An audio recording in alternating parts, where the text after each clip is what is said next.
সাত সকালে জমিতে ওষুধ দিতে গিয়ে সাপের কামড়ে মৃত্যু হলো এক মহিলার। ঘটনাটি ঘটেছে পশ্চিম মেদিনীপুর জেলার ঘাটাল থানার রত্নেশ্বর বাটি এলাকায়।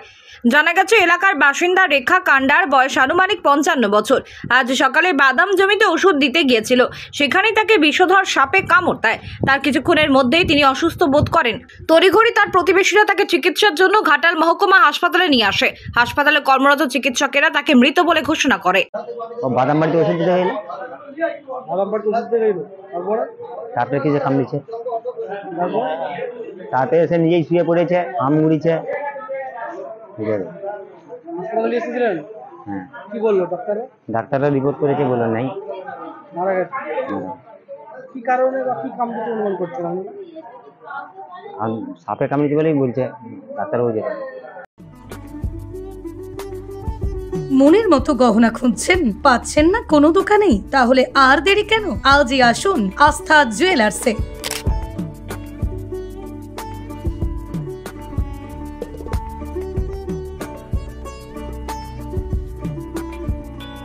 নিত্য নতুন ডিজাইনের গহনা মানেই হলো আস্থা জুয়েলার্স।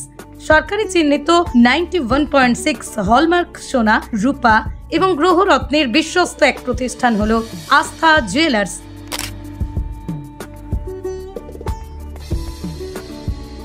হলমার্ক মজুরি প্রতি গ্রাম মাত্র 450 টাকা।